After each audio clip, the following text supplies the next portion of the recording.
Welcome to my channel achieve with astro Sudha. आप सबको astrologer सुधा वाधवा बेदी की प्रेम भरी नमस्ते। आज के एपिसोड के अंदर हम Mercury's position in the 4th house के बारे में बात करेंगे जहां पे हम ये देखेंगे कि मर्करी की जो सिचुएशन है, how it is going to affect a native into the placed in the 4th house, where we will see कि किसी एक पर्टिकुलर एरिया के अंदर जहां पे ये बहुत ही बेनिफिशियल है, वहीं पे किसी और दूसरे एरिया के अंदर it is going to create problems for the native. To understand this, अब हम एक एक इसको पहले वी विल अंडरस्टैंड कि मर्करी क्या है planet, what does it represent and what the 4th house represent into the Vedic astrology and how these two energies when combine, तो उनका एक फाइनल आउटपुट क्या है, उसका क्या रिजल्ट आता है किसी के भी नेटिव के चार्ट के ऊपर। अगर हम मर्करी की बात करते हैं तो mercury is a very intellectual planet, एक लॉजिकल प्लैनेट है, रीजनिंग देने वाला प्लैनेट है। आपको जब भी डिफरेंट ऑप्शंस हैं और उसमें से एक ऑप्शन को चूज करना है तो वो मर्करी प्लैनेट है जो आपको इस तरह की लॉजिकल रीजनिंग देता है, लॉजिक्स देता है कि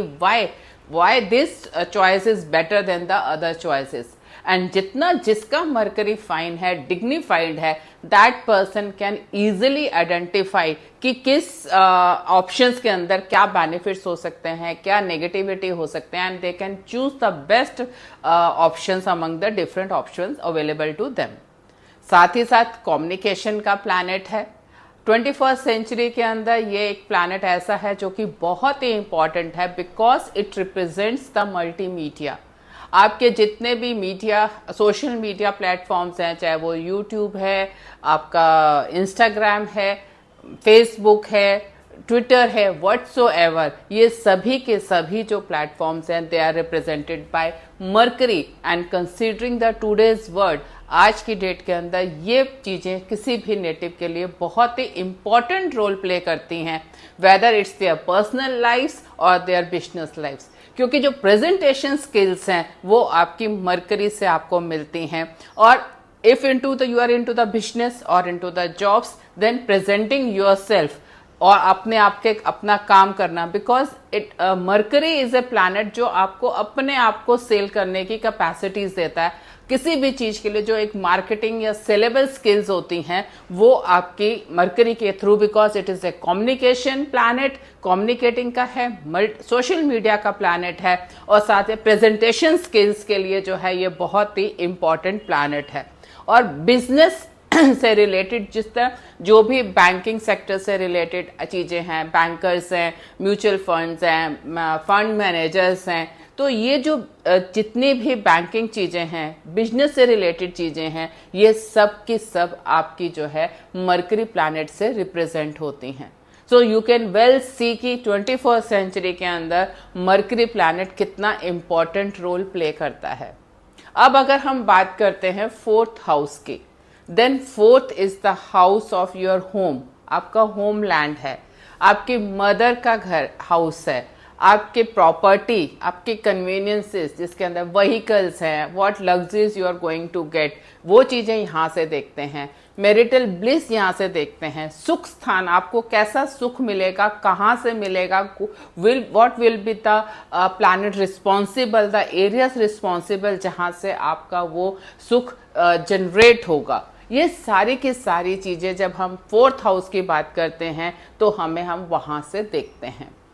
एंड अब अगर आप इसको देखें 4th हाउस को, अगर आप चेक करेंगे तो आपके काल पुरुष कुंडली के अंदर it is an house of cancer जिसकी लॉर्डशिप मून की है। तो ये जो स्थान है ये एक स्पिरिचुअल या इमोशनल एरिया का बहुत ज्यादा स्थान माना जाता है। एंड वाटरी हाउस है, तो जो कैंसर का है वो काल पुरुष के अंदर ये वाटरी साइन हो जाता है। Because you have to keep this things in mind कि जब हम किसी भी प्लैनेट को किसी भी हाउस के अंदर जाते हैं तो उस प्लैनेट की जो ओरिजिनल काल पुरुष कुंडली की एनर्जीज हैं वो भी साथ में ट्रेवल करती हैं और जो पर्टिकुलर उस हाउस की एनर्जी है वो वहां पे ऑलरेडी एग्जिस्ट कर रही होती है। And when these two energies meet each other, then जो फाइनल आउटकम है वो रिजल्ट आपकी एक्टिविटीज के ऊपर रिजल्ट देता है। फोर्थ के साथ आपका जो एस्पेक्ट है वो सेवंथ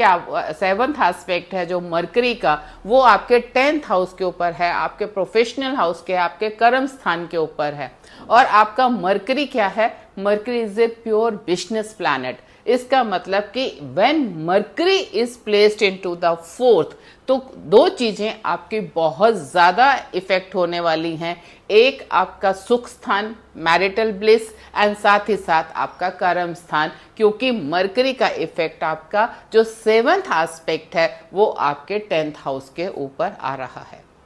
एंड व्हेन वी सी कि मरकरी जो है वो वाटरी प्लैनेट जो पाइसेस के अंदर जो है वो नीच का होता है, and generally Mercury is not comfortable into the watery signs, या वो इमोशनली उतना कनेक्ट नहीं हो पाता, या emotionally because they are the rational thinkers. वो एक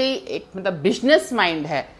वैसे बहुत अच्छे हैं, लेकिन जहां पे इमोशंस आ जाते हैं वहां पे मरकरी उतना पॉजिटिव या स्ट्रांग नहीं होता। इसीलिए when mercury is coming into the 4th house in the, जो कि एक वाटरी हाउस है कालपुरुष कुंडली के अंदर, तो जो इमोशंस की एक इम्बैलेंसिंग है वो वहां पर आने लगती है इन एरियाज के अंदर।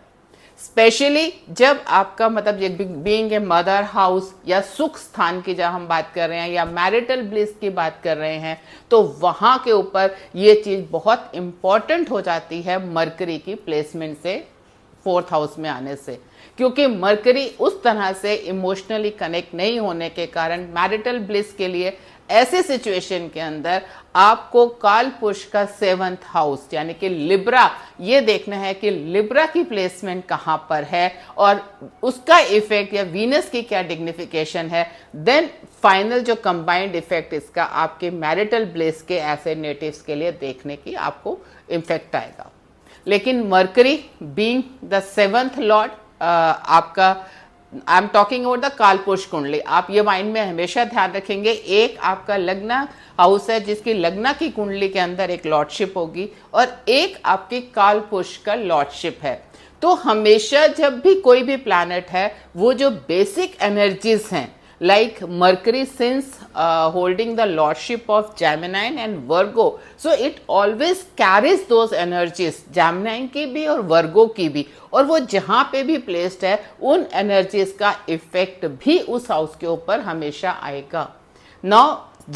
3rd हाउस की जब इफेक्ट आपका 4th के अंदर आ रहा है, it is a kind of an, आप कह सकते हैं कि मूवमेंट का भी प्लैनेट है, शॉर्ट जर्नीज भी हैं, और आपके 4th हाउस 10th हाउस को भी ये मरकरी देख रहा है। इस केस के अंदर ऐसे लोगों का, नेटिव्स का, अगर ये अपने होम लैंड से कहीं मूव करते हैं, दूर निकलते हैं, then it will be beneficial for them. और साथ ही साथ बिजनेस माइंड मरकरी के जो एस्पेक्ट है 10th हाउस के ऊपर, वो उसको एक बहुत ही एक अच्छा एनवायरनमेंट देता है, बिजनेस के अंदर एलिवेशंस देता है, बहुत सारे आइडियाज मिलते हैं। And such people should present themselves more, अपने अंदर ना रह के अपनी जो भी क्वालिटीज हैं उन्हें बहुत अच्छे से प्रेजेंट करना आता भी है, and they must do that. मतलब if it is placed in your 4th house Mercury, that requires कि आप एक तो अगर you are away from your homeland and you present yourself in the outer world, मतलब अच्छे से करते हैं, then it is going to be a very good combination for your professional upliftment. लेकिन साथ ही साथ ये जो मरकरी है ये वर्गो की भी एनर्जीज को वहां पे टेकअप कर रहा है, and Virgo is your hidden enemies, your enemies 6th house जो है। और जब इसके अंदर आ जाने का मतलब ये हुआ कि your enemies are affecting your family, there are hidden enemies in the family also, both the interpretations are there. तो आपको उस चीज से बहुत ध्यान रखने की जरूरत है, क्योंकि they will not let you enjoy that सुख या मैरिटल ब्लिस, क्योंकि वो एनिमीज हर समय वहां पे प्लेस्ड हैं और उसकी एनर्जीज वहां पे ट्रेवल करनी है। और साथ ही साथ ऐसे नेटिव्स की फैमिलीज में या जो भी ऐसा कुछ हिडन सीक्रेट्स होते हैं या कोई चीजें हैं विच डिस्टर्ब्स देम, और उनकी जो फैमिली लाइफ है उसके अंदर डिस्टर्बेंसेस आती हैं। क्योंकि Mercury as such is a benefic planet, मतलब it is difficult for the Mercury to handle its emotions. बहुत ही लॉजिकल प्लैनेट है, रीजनिंग ले सकता है, काम कर सकता है, रैशनल थिंकिंग कर सकता है, लेकिन इमोशंस के ऊपर अगर हम बात करते हैं मरकरी की, it is not that very strong to handle those emotions. तो जब इसकी फोर्थ की प्लेसमेंट है, whereas it is very good for your professional upliftment, या प्रोफेशंस के अंदर बहुत ज्यादा उनको अपलिफ्टमेंट देता है, साथ ही साथ जो मैरिटल ब्लिस है या मैरिटल हैप्पीनेस है या इमोशन से रिलेटेड उसके इश्यूज हैं, वहां पे डिस्टर्बेंसेस है और वो उसके लिए हैंडल करने बहुत टफ हो जाते हैं।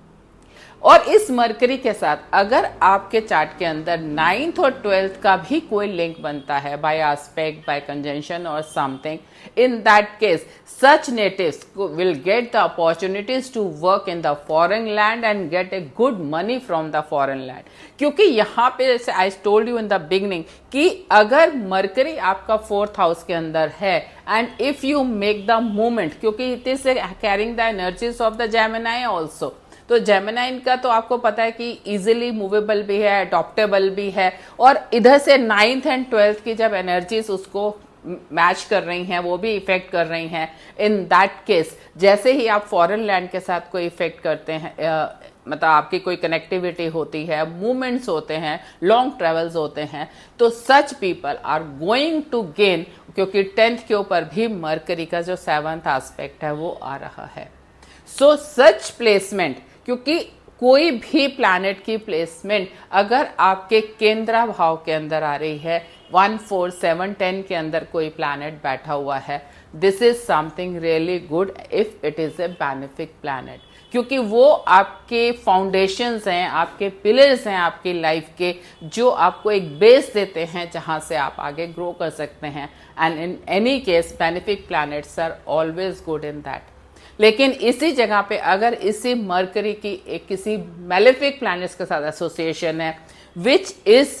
80% of the time it will be there, क्योंकि जर्नली मरकरी जो है सन सूर्य के आगे पीछे ही होते हैं, एंड जर्नली 80% टाइम पे Surya and Mercury are together. And when Surya sun भी आपका 4th हाउस में मरकरी के साथ हो जाता है, तो ऐसे नेटिव्स को अपने